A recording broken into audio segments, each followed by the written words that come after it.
1992 সালে বিশ্বকাপ সেমিফাইনাল থেকে দক্ষিণ আফ্রিকার বাদ পড়াটা ছিল জটিল নিয়মের মারপেচে পড়ে। 1996 বিশ্বকাপের কোয়ার্টার ফাইনালে এক ব্রায়ান লারার কাছে হেরে গিয়েছিল প্রোটিয়ারা। এরপর একের পর এক বৈশ্বিক আসরে শেষ মুহূর্তের হারে হতাশা উপহার দিয়েছে সাউথ আফ্রিকা। এক সময় তাদের নামের পাশে লেপ্টে যায় চোকার তকমাও। প্রোটিয়া ক্রিকেট ভক্তদের হয়তো অভ্যাসই হয়ে গিয়েছিল নকআউটে হতাশার মুহূর্ত দেখার জন্য। তবে এবার টি-20 বিশ্বকাপে ভিন্ন এক দক্ষিণ আফ্রিকাকে দেখা গেছে।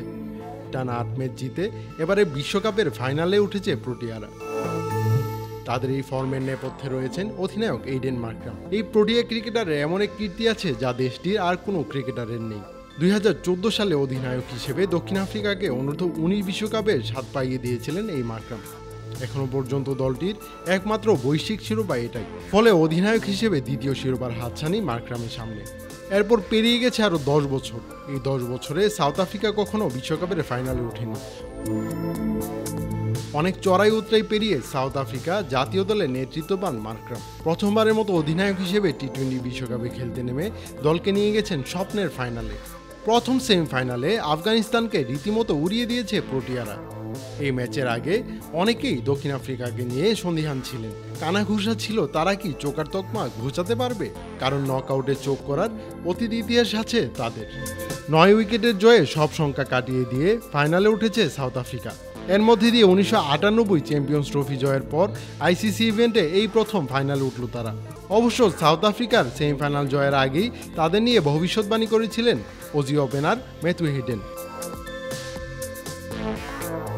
তিনি মনে করেন এবার বিশ্বকাপ জিতবে সাউথ আফ্রিকায়।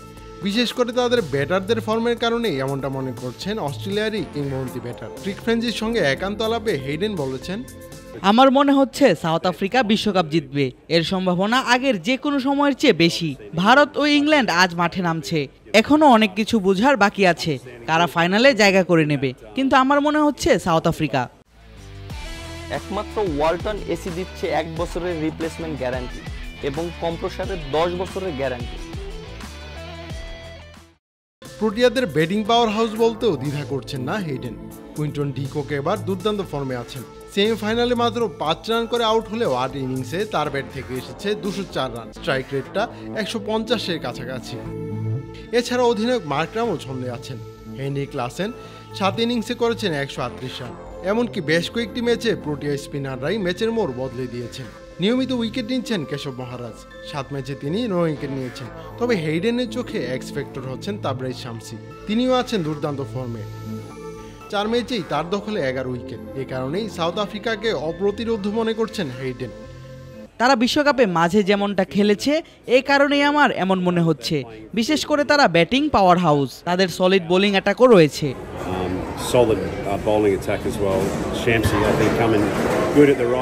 আমার মনে হয় শামসি খুব ভালো করছে সঠিক সময়ে। পুরো টুর্নামেন্টেই সাউথ আফ্রিকা বাড়তি সুবিধা পাচ্ছে। এর পেছনে আরও কিছু কারণ আছে। এখন দেখার বিষয় ফাইনালে নিজেদের সেরা পারফরমেন্সটা করে শিরোপা উঁচিয়ে ধরতে পারে কিনা সাউথ আফ্রিকা। 2014 সালে অনূর্ধ্ব-19 বিশ্বকাপে সামনে থেকে নেতৃত্ব দিয়েছিলেন মার্ক্রাম। প্রায় 124 করে করেছিলেন 370 রান। হয়েছিলেন টুর্নামেন্টের সেরা খেলোয়াড়ও। সেই বিশ্বকাপে মার্ক্রামের সারথি ছিলেন কাগিসো রাবাদাও। তিনি হয়েছিলেন টুর্নামেন্টের সর্বোচ্চ উইকেট শিকারী। এবার তিনিও আছেন এই দলে। দেখা যাক সাউথ আফ্রিকা আরেকটি বৈশ্বিক শিরোপা জিততে পারে কিনা। সোহেদ সামি, ক্রিক ফ্রেঞ্চি।